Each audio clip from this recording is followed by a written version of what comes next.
Alors, bonjour à tous et à toutes. Donc ici, je vais vous quand même, afin de vous préparer au mieux que possible à votre examen de septembre, faire une petite vidéo corrective. Je vais diviser ces vidéos en 3 parties. Donc je vais vraiment essayer de corriger la C1, une vidéo donc pour la compétence 1, une vidéo pour la compétence 2, une vidéo pour la compétence 3. Pour l'examen de septembre, donc, je vous invite bien entendu à revoir cette vidéo, ce que vous avez donc déjà commencé à faire, et comprendre évidemment que les mathématiques sont un tout, et donc il ne faut pas voir qu'un ou deux chapitres, comme beaucoup d'entre vous l'ont fait. Quand je vous ai dit qu'il y avait beaucoup de factorisation, ce n'est pas une bonne raison de ne voir que la factorisation, puisque nous avons fait, bien entendu, plein d'autres choses sur le côté. Donc je vais essayer d'être assez, de donner des explications assez détaillées, en fonction des différentes questions. Et pour votre examen de septembre, sachez que je vais reposer exactement les mêmes types de questions pour la C2. Pour la C1 et la C3, bien entendu, je risque de modifier légèrement, mais pour la C2, je ne prendrai que les mêmes énoncés, les mêmes questions. Et attention que l'examen étant plus court, au lieu de vous poser 3, 4 questions, par exemple de factorisation ou de résolution, ben je ne vais en poser plus qu'une seule. Donc, soit vous maîtrisez ce chapitre en septembre, soit vous ne le maîtrisez pas. Mais ici, malheureusement, il y aura beaucoup moins d'exercices. Donc l'avantage, c'est que l'examen va durer beaucoup moins longtemps. Le désavantage, c'est que vous n'avez qu'une seule question, maximum 2 par chapitre. Alors, reprenons un petit peu tout ceci. Donc la première question, c'était donc vrai ou faux, justifie par une propriété ou par un exemple. Donc de nouveau ici, je vous demande de dire si c'est vrai ou faux sans justificatif, donc sans justification, pardon. Vous aurez beau me mettre vrai ou faux, de toute façon, vous n'aurez pas vos points. Ça, c'est sûr et certain. Donc ici, justifier. Et alors, il y a plein de manières, évidemment, différentes de justifier un vrai ou un faux. Ici, reprenons ceci. Alors, si deux droites sont parallèles distinctes, alors le système d'équations qui les représente admet une solution unique. Alors, quand je vous ai dit que j'allais faire une petite vidéo exhaustive, reprenons la matière donc des systèmes d'équations. Alors, un système d'équations, c'est quoi? Hop, je vais changer ceci. Un système d'équations a plus ou moins ce genre de forme.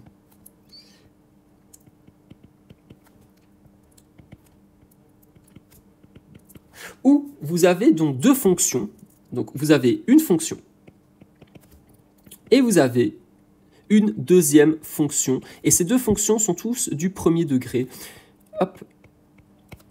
Pourquoi du premier degré? Parce que nous sommes qu'en troisième année, et en quatrième, vous verrez donc des systèmes d'équations du deuxième degré, du troisième degré, etc. Mais donc, nous avons deux fonctions. Une fonction du premier degré qui se représente du coup sous la forme d'une droite, ou la formule générale, donc c'est y est égal à mx plus p. Donc, y est égal à mx plus p, c'est quelque chose que nous allons revoir ensemble, bien entendu, à travers d'autres questions. C'est bien donc la formule générale des fonctions du premier degré, où y sera quoi? L'image. X sera donc ce qu'on appelle l'antécédent. M, la pente. Et P, l'ordonnée à l'origine. Alors, reprenons ceci. Donc pour y et x, il s'agit donc de mes deux variables. Donc ici, ce sont mes variables, évidemment. Nous avons donc un y et un x. Et ces deux-là ne vont jamais, dans ma formule générale, changer. Ici, pour m et p, donc ce sont des choses que je vais devoir soit calculer, soit on vous le donne. M qui est bien le coefficient de votre variable x. M que je vais donc appeler la pente, c'est-à-dire soit nous avons une pente qui est positive, c'est-à-dire la forme est croissante, soit elle vaut 0, ça veut dire que ma fonction est constante, soit elle est négative, et donc ma fonction est décroissante. Et comment nous obtenons la pente? On verra ça plus tard, mais donc c'est delta y sur delta x. Là, donc la différence des y divisée par la différence des x. Et l'ordonnée à l'origine, c'est quoi? Eh bien, quand vous avez une fonction, qu'elle soit du premier degré, deuxième degré, troisième degré, eh bien, vous avez parfois, c'est pas systématique, ce n'est pas toujours le cas, vous avez une intersection avec l'axe des ordonnées, c'est-à-dire avec l'axe des y. Vous allez donc avoir une valeur en y qui est ce qu'on appelle mon ordonnée à l'origine. Donc, exemple, si j'ai une intersection y qui vaut 3, ça veut dire que P est égal à 3. Alors, pourquoi est-ce que je vous raconte tout ceci? Parce que vous devez comprendre ce que vous faites. Et c'est vrai que je vais partir un peu dans mes explications pour essayer de résumer, c'est pour ça que je vais faire 3 vidéos, mais vous avez un système d'équations, et comme ce sont des fonctions du premier degré, c'est-à-dire que vous allez avoir, quoi donc? Deux droites. Et qu'est-ce que je recherche? Parce que finalement, c'est ça c'est à ça, entre guillemets, que sert mon système d'équation, eh bien, c'est de trouver le point d'intersection. Donc, nous allons devoir trouver le point d'intersection de mes droites. Et donc, vous avez de la théorie qui vous dit, ben, on n'est même pas en algèbre, pardon, nous sommes dans de la pure géométrie. Soit, vous avez deux droites qui sont parallèles. Donc, puisque mes fonctions du premier degré peuvent être représentées sous la forme d'une droite, soit vous avez deux droites parallèles, je schématise, voilà, on va dire qu'elles sont parallèles, vous avez donc 0 point d'intersection. Nous avons 0 point d'intersection. Et donc, ben, mon système d'équations qui cherche mes points d'intersection, ben, ça veut dire que je ne vais avoir aucune solution. Donc, solution 0. Barré. Donc, l'ensemble vide. Deuxième cas de figure, eh ben, nous allons avoir deux droites qui sont séquentes. Et si elles sont séquentes, ben, c'est-à-dire que je vais donc avoir un point d'intersection. Un point d'intersection. Donc, je vais donc avoir une solution. Je ne sais pas encore laquelle, mais ce sera une solution qui va me donner donc une coordonnée, puisque j'aurai la coordonnée de ce point d'intersection qui sera donc la solution de mon système d'équations. Dernier cas de figure, eh bien, si elles sont parallèles, mais parallèles confondues, c'est-à-dire que l'une rentre dans l'autre. Alors oui, donc ça c'est le problème. Hop, donc copier. Coller. Donc ici, mes droites sont parallèles, mais si je vous dis parallèles confondues, c'est-à-dire qu'il va y avoir donc une infinité de points d'intersection.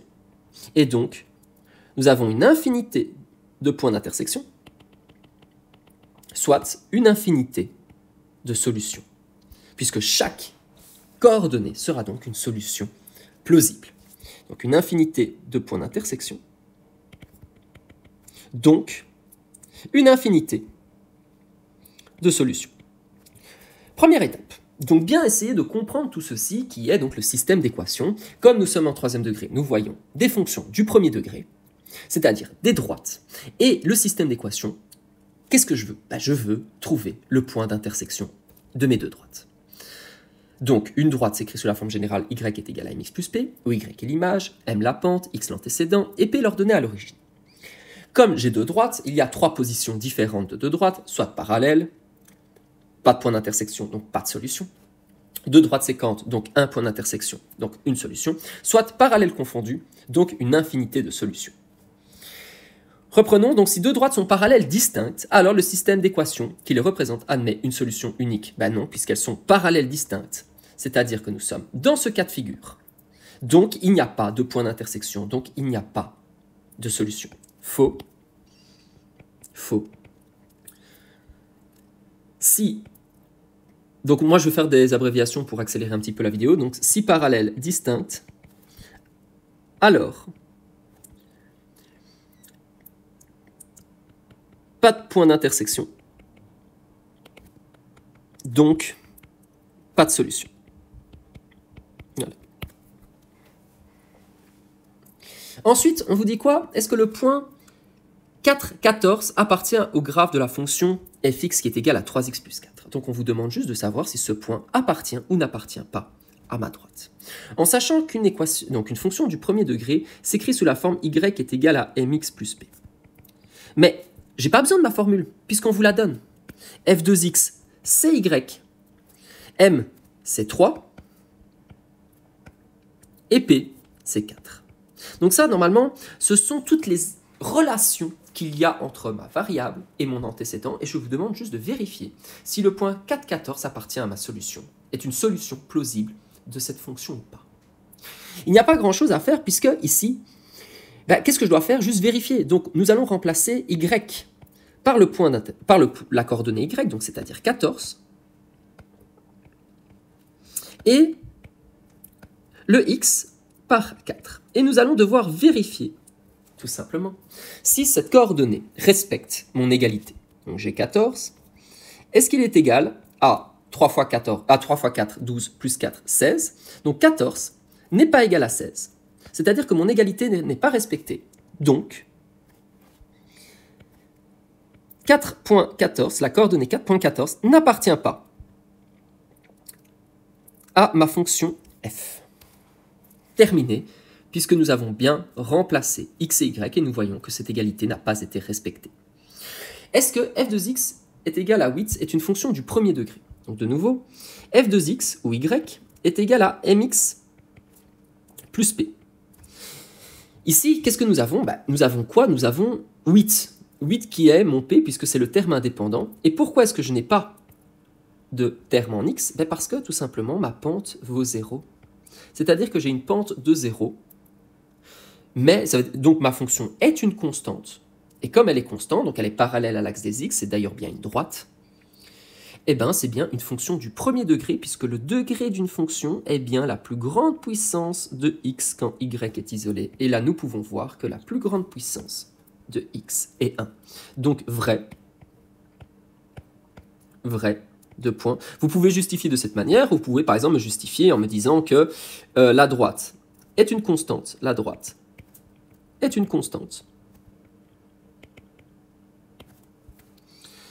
parallèle à l'axe des x.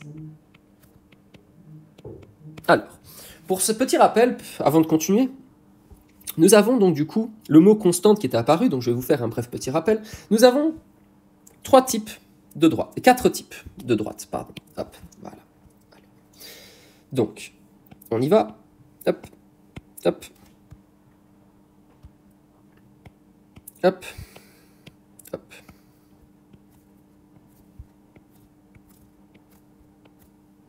Alors, 4 types de droite. Premier type de droite, par exemple, ceci. Deuxième type de droite, nous avons, par exemple, ceci. Quatrième type de droite, nous avons, par exemple, ceci. Et dernier type de droite, nous avons, par exemple, ceci. Voilà. Alors, donc, on est toujours dans des fonctions du premier degré. Donc, comme c'est du premier degré, c'est des droites. Et ici, nous allons appeler ceci une fonction linéaire. Pourquoi ? Parce qu'elle passe par 0, 0. Car passe par 0, 0. Donc c'est ce qu'on appelle une droite linéaire qui passe par l'origine. La formule générale est donc y est égal à mx plus p. Je dois calculer quoi? Ma pente et mon ordonnée à l'origine. Donc mon m et mon p. Ensuite, nous avons ce qu'on appelle une droite affine. Car ne passe pas par 0, 0. Donc, de nouveau, y est égal à mx plus p. Et là, à la limite, je peux déjà faire une distinction dans le linéaire parce que vaut son ordonnée à l'origine? Ici, son ordonnée à l'origine, je ne sais pas, c'est une valeur. Donc, c'est ce qu'on appelle p, mon ordonnée à l'origine qui est ici. Par contre, ici, je vois que p vaut 0 et plus 0, en fait, du coup, qu'est-ce que je peux faire ici? P ou p est égal à 0, donc je peux tout simplement écrire ça sous la forme de y est égal à mx, puisque plus 0 ne sert à rien. Par contre, ici, m et p, je ne le connais pas, j'ai besoin de calculer m et de calculer. Ensuite, dernier type, nous avons ce qu'on appelle une droite constante. Une droite constante, c'est quoi? C'est une droite qui a une pente nulle, c'est-à-dire où la pente, c'est-à-dire m, est égale à 0. De nouveau, dans ma formule générale de y qui est égale à mx plus p, je sais que m vaut 0, donc y est égal à 0 fois x plus p. Et donc 0 fois x, ça me fait bien 0, donc plus p, qu'est-ce qu'il me reste? Ceci. Et nous sommes bien dans une fonction du premier degré, où la pente vaut 0, donc y vaut tout simplement son ordonnée à l'origine. La dernière n'est pas une fonction. Donc ceci n'est pas une fonction, mais une relation. Pourquoi? Parce que pour un seul x, nous allons avoir plusieurs y, donc pour un seul antécédent, nous allons avoir plusieurs images. Et donc, ceci n'est pas une fonction, mais c'est une relation. C'est une relation. Donc, c'est-à-dire une droite parallèle à l'axe des y, où x sera toujours une certaine valeur, x sera égal à quelque chose, c'est-à-dire sa racine. Donc ici, x aura une certaine valeur, et peu importe la valeur de y, x sera toujours le même, donc x est égal à quelque chose. Donc, vous voyez déjà bien maîtriser les différentes notions ici, et de nouveau, je vais en avoir besoin, vous allez voir. Alors, donc, f de x est égal à 8, c'est-à-dire y est égal à 8, non, c'est bien une droite constante, puisque c'est une droite parallèle à l'axe des x. C'est bien une fonction du premier degré. Ensuite, on vous demande quoi? Est-ce que les fonctions f et g sont deux droites parallèles? Comment savoir si deux droites sont parallèles ou pas, puisque, de nouveau ici, nous avons trois cas de figure. Nous avons parallèle, nous avons séquente ou nous avons parallèle confondu. Eh bien, les deux droites sont parallèles si la pente de 1, donc si, je vais trouver une autre couleur, voilà, je vais faire ça un jour. Donc si M1, la pente de 1, est égale à la pente de 2, eh bien, elles sont parallèles.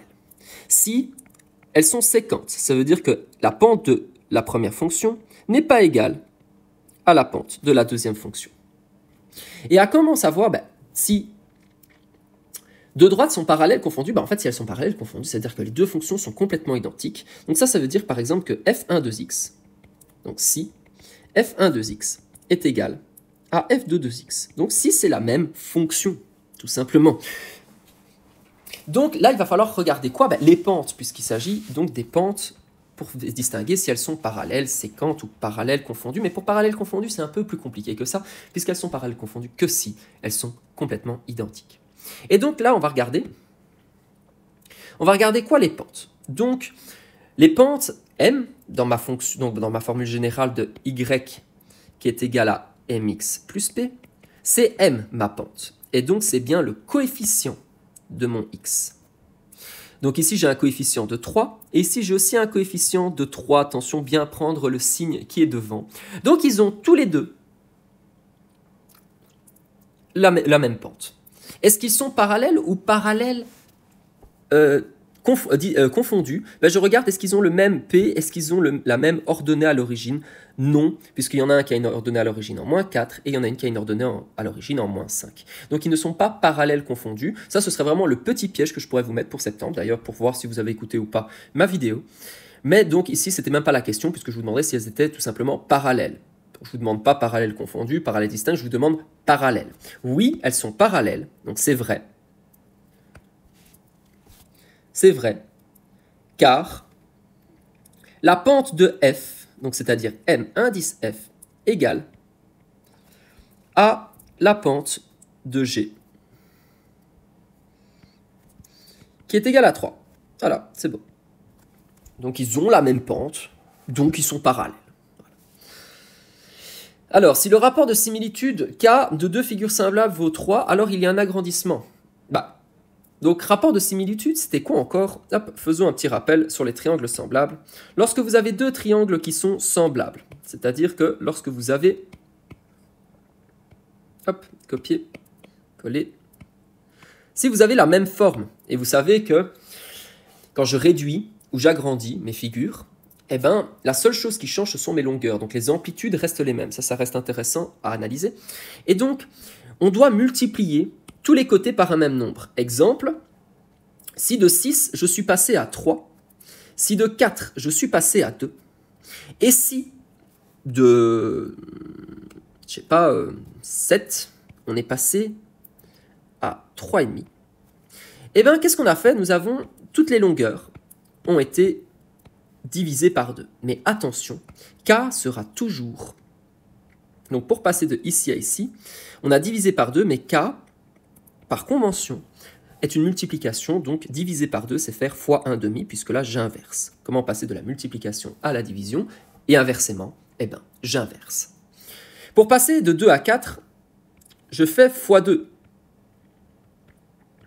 Donc, pour passer de cette figure à cette figure, je vais donc multiplier par 1,5. Et pour passer de cette figure à cette figure, je vais multiplier par 2.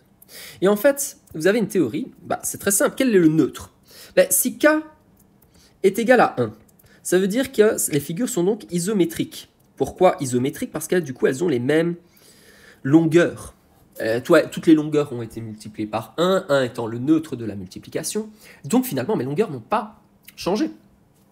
Par contre, si K est strictement plus grand que 1, alors il y a agrandissement, puisque 1 étant le neutre de la multiplication, ça veut dire que quand je multiplie par plus grand que 1, il y a donc un agrandissement. Alors, si K est plus petite que 1, mais strictement plus grand que 0, eh ben nous allons donc avoir quoi? Nous allons donc avoir un rétrécissement. Parce que multiplier par un nombre entre 0 et 1, en fait c'est une division, comme ici, en fait diviser par 2, c'est faire fois 1,5. Vous voyez bien que 1,5, 0,5, est donc bien un rétrécissement.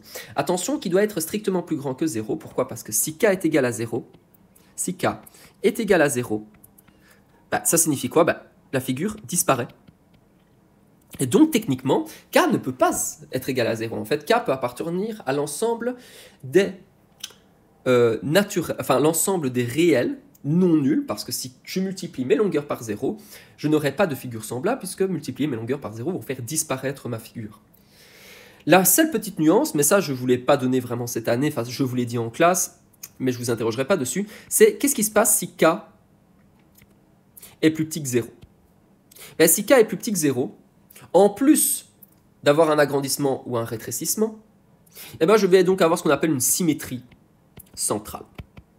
Donc c'est-à-dire que si k est plus petit que 1, j'aurai un agrandissement, que moins 1, pardon, j'aurai un agrandissement et une symétrie centrale. Si je multiplie entre moins 1 et 0, en plus d'avoir un rétrécissement, je vais donc avoir une symétrie centrale. Donc, ici, bien entendu, si le rapport de similitude de deux figures semblables vaut 3, alors il y a un agrandissement vrai. Pourquoi? Vous pouvez tout simplement justifier car k est strictement plus grand que 1. Donc toutes les longueurs ont été multipliées par plus grand que 1. Donc évidemment, toutes les longueurs seront plus grandes. Agrandissement. Ensuite, question numéro 2. Sans le résoudre, donne le nombre de solutions 0, 1, infini de chaque système. Donc, un système d'équations, petit rappel, c'était quoi? C'était de trouver les points d'intersection. C'est le but. Et donc, 3 cas de figure, soit elles sont parallèles distinctes, soit elles sont séquentes, soit elles sont parallèles confondues. Donc, si elles sont parallèles, pas de point d'intersection, donc pas de solution. Ici, un point d'intersection si elles sont séquentes, donc une solution. Et si elles sont parallèles confondues, il y a donc une infinité de solutions. Et donc, la seule chose que vous devez regarder, c'est évidemment ceci. Est-ce que la pente 1 est égale à la pente 2? Est-ce que c'est égal, inégal? Ou est-ce que mes deux fonctions sont-elles identiques ou pas? Et donc ici, on va commencer par le C, puisque le A ici est un petit peu plus compliqué. Nous allons devoir faire quoi? Juste comparer les pentes, et si elles sont égales, vérifier en plus si elles sont parallèles confondues ou pas. Nous avons moins 4 et 4, il y a donc des pentes différentes, donc il y a une seule solution, puisqu'elles sont séquentes, puisqu'elles ne possèdent pas la même pente.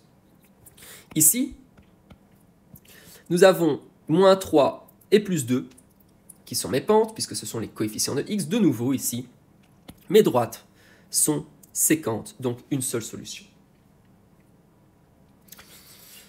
Ici, c'était le petit piège. Voilà, il y en avait un qui était difficile.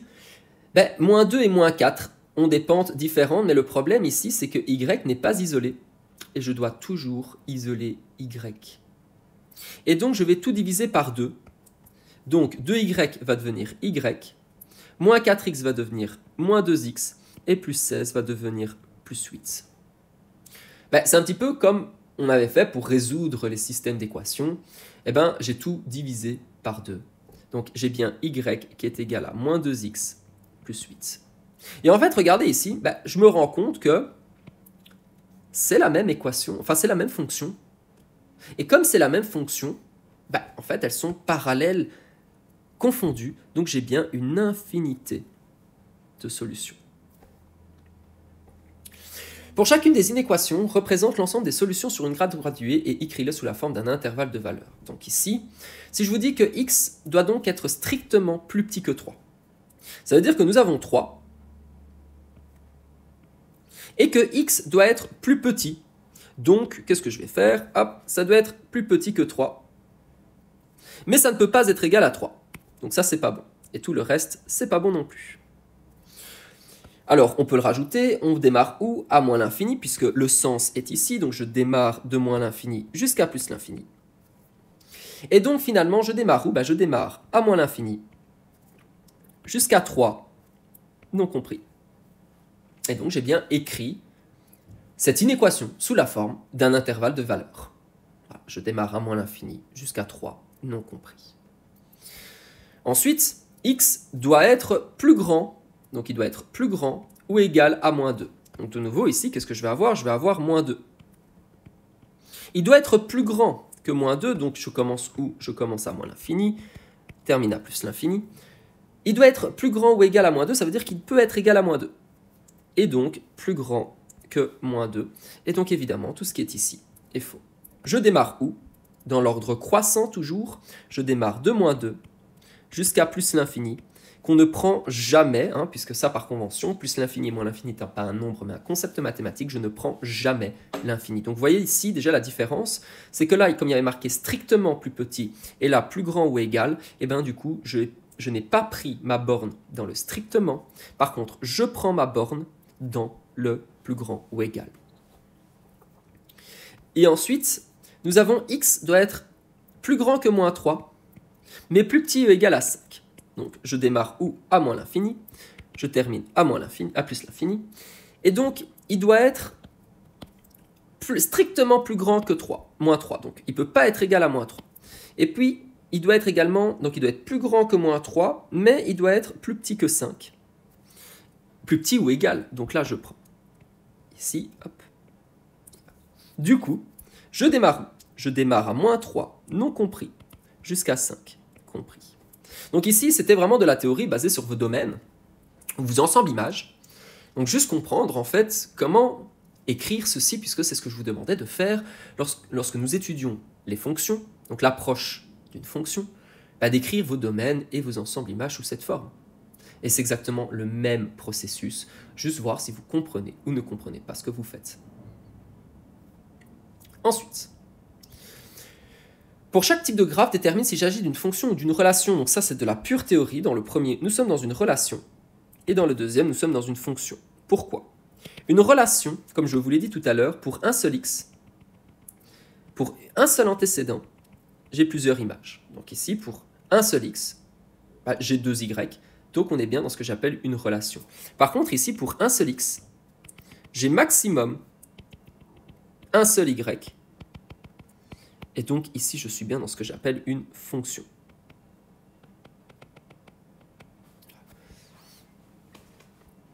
Alors, donc ici, je vous demandais toujours, il n'y avait pas beaucoup, mine de rien, il y avait la seule colonne qui était un petit peu difficile pour moi, c'était ceci. Vous pouviez résoudre ça sur une feuille à part. C'est en fonction des expressions analytiques suivantes de me dire quel est le type de la fonction. Justement, alors, pour ça, vous avez besoin de connaître votre formule générale, puisque nous sommes dans des fonctions du premier degré. Y est égal à mx plus p, où m est la pente, p son ordonnée à l'origine. On y va. Donc, type de fonction. De nouveau, ici, quel est le type de fonction? Vous en avez 4. Soit elle est linéaire, soit elle est affine, soit elle est constante, soit c'est une relation, mais je ne vous aurais même pas mis ceci, puisque ça aurait été vraiment très vache de ma part. Et donc, du coup, linéaire, affine ou constante. Petit rappel, linéaire, c'est quand elle passe par 0, 0, donc ça veut dire que mon p est égal à 0, donc y est égal à mx. Affine ne passe pas par 0, 0, donc ma fonction générale, y est égal à mx plus p. Et ma constante, c'est m vaut 0, donc j'ai une pente nulle, et donc y est égal à une constante qui est mon ordonnée à l'origine. Donc, ici, type de fonction, dans f de x est égal à 5x moins 8, nous avons une fonction qui est affine. Pourquoi? Parce que nous avons un p, nous avons une ordonnée à l'origine de moins 8. Donc, j'ai une ordonnée à l'origine en moins 8, donc ça veut dire que je n'ai pas une ordonnée à l'origine en 0, donc c'est-à-dire que ma fonction est donc affine. La pente, c'est-à-dire le coefficient de mon x, vaut 5. Vu que la pente est positive, ça veut dire que ma fonction est croissante. Et la racine, toutes les racines, quelle est la particularité de toutes les racines? Donc, une racine, c'est quoi encore? C'est lorsque vous avez une fonction, qu'elle soit du premier, deuxième, troisième degré, vous avez une intersection avec l'axe de x, et donc ceci, c'est ce que j'appelle une racine. C'est une valeur, la valeur, l'intersection en x de mon axe des abscisses. Et toutes les racines ont une particularité, c'est que je ne connais pas x, mais je connais le y, puisque je sais que y ici vaut 0, puisque tous les points de l'axe des x ont une ordonnée, ont un y qui vaut 0. Et donc je vais remplacer donc 0 et est égal à 5x moins 8, je vais devoir du coup isoler x. Comment? Moins 8, comment annuler un moins 8? Plus 8, comment annuler un fois 5 divisé par 5. Donc, j'ai une racine en 8 cinquièmes. Sinon, isoler, je peux le faire ici à côté, ça veut dire que 0 est égal à 5x moins 8. Ça veut dire que 8 est égal à 5x. Ça veut dire que 8 cinquièmes est égal à x. C'est-à-dire quand y vaut 0, ben x vaut 8 cinquièmes. Ensuite, pour g, ben ici, vous voyez que nous n'avons plus de terme en x, nous avons juste une constante, nous avons juste un p, une ordonnée à l'origine qui vaut 2. Puisque j'ai une pente qui vaut 0, puisque je n'ai pas de terme en x, ben ça veut dire que ma fonction, elle est quoi? C'est une constante, donc ma croissance est constante. Que vaut sa racine? Ben, ici, que vaut ma racine? Ben, si la droite est parallèle à l'axe des x, ben, je n'aurai pas de point d'intersection, à moins que, évidemment, ma droite soit parallèle, confondue avec l'axe des x, mais ce n'est pas le cas puisque j'ai une ordonnée à l'origine en 0. Donc du coup, je n'ai pas.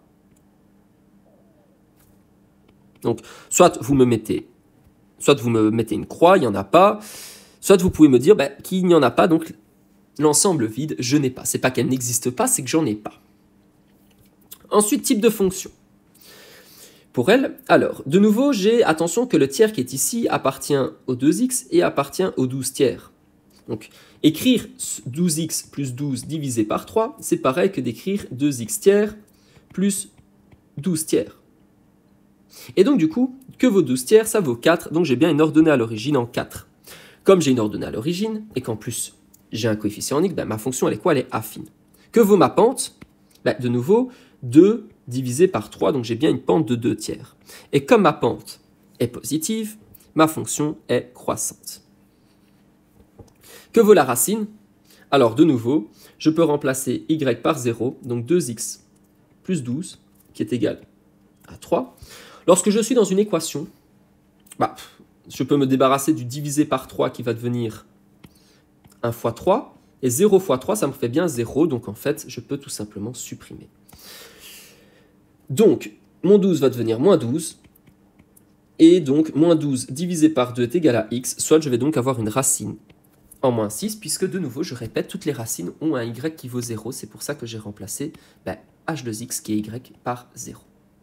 Et je résous mon équation. Vous avez terminé ceci. Alors, donnez un exemple d'équation du second degré qui n'admet pas de solution. Il y en avait des tonnes. Mais vous pouvez m'inventer tout et n'importe quoi du moment qu'elle soit du second degré. C'est-à-dire que la plus grande puissance de x est égale à 2. Vous pouvez par exemple me mettre un membre, donc c'est toujours plus simple de réfléchir de cette manière, un membre qui vaut 0. Et alors si le membre de gauche par exemple n'est pas factorisable, exemple ceci, parce que a carré plus b carré n'est pas factorisable. A carré moins b carré, là je veux bien, binôme conjugué, qui me donne a plus b fois a moins b. Mais ici par exemple, voilà, je n'ai pas de solution.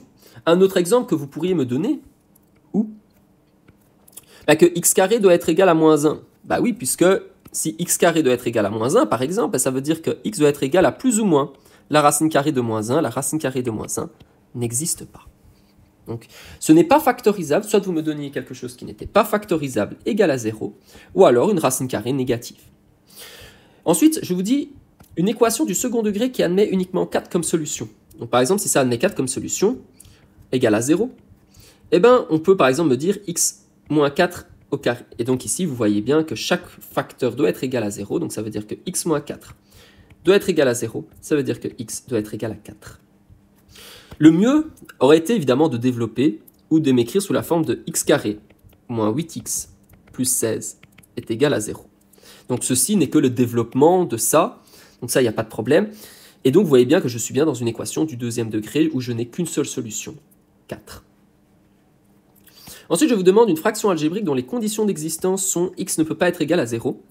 Donc, de nouveau, je peux mettre ce que je veux au numérateur, ce que je veux. Et alors, ici, des conditions d'existence, c'est quoi? Le fait que je ne peux pas diviser par 0. C'est impossible de diviser par 0, donc chaque facteur doit donc être différent de 0. Donc x est égal à 0, ça veut dire que je ne veux pas un facteur qui soit égal à 0. X ne peut pas être égal à 3, donc ça veut dire x moins 3. Et que x ne peut pas être égal à moins 4, donc x plus 4 au dénominateur. Et là, vous voyez que j'ai bien 1, 2, 3 conditions d'existence puisque ceci est au dénominateur. Ça veut dire que x ne peut pas être égal à 0. Ça veut dire que x moins 3, donc x moins 3 ne peut pas être égal à 0. Donc, x ne peut pas être égal à 3. Et que x moins 4, x plus 4 ne peut pas être égal à 0. Donc, x ne peut pas être égal à moins 4. J'ai bien fait mes 3 conditions d'existence. C'est tout. Ici, vous pouvez mettre ce que vous voulez au numérateur, ce que vous voulez. Moi, la seule chose que je voulais, c'était que vous me créiez une fraction qui avait ces 3 conditions d'existence. 0, 3 et moins 4. Ensuite, on vous demande quoi de tracer un trapèze ABCD et ces 2 diagonales qui ont une intersection en E. Donc, on y va. Hop, hop.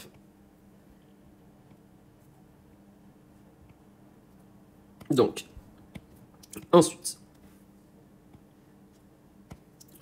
j'ai donc A, B, C, D et une intersection en E.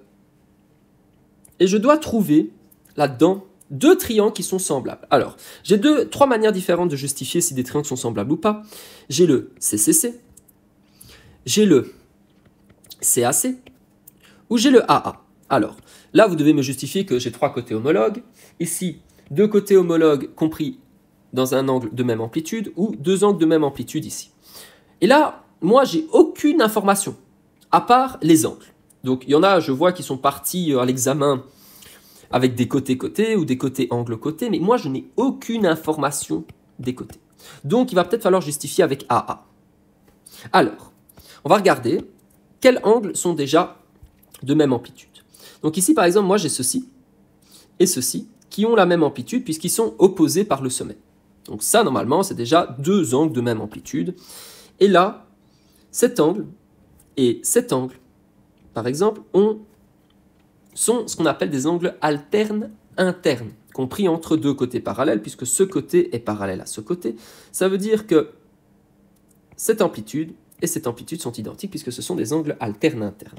Et vous pouvez même justifier du coup que cette amplitude égale à cette amplitude, puisqu'ils sont également alternes internes. Donc, une manière de justifier serait donc que mon triangle ABE, donc ABE, qui est devenu mon triangle, alors le A est devenu le C, le B est devenu le D, donc CDE, car AA, donc car AA,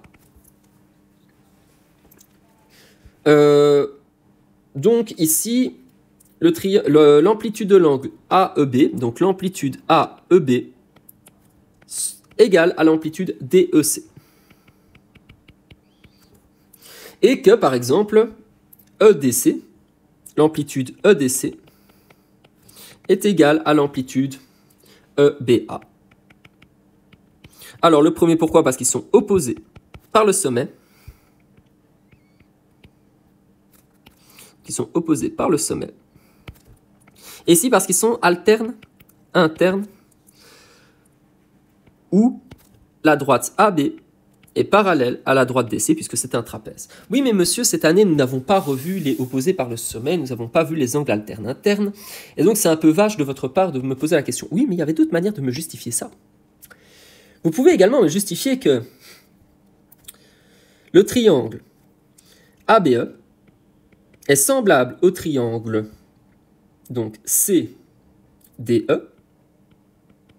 car, alors, une autre manière de me justifier, ah oui, il n'y avait que ces 2 triangles qui étaient semblables. Bien entendu, dans un trapèze, ce triangle et ce triangle seront toujours semblables, par contre celui-ci n'est pas semblable avec lui.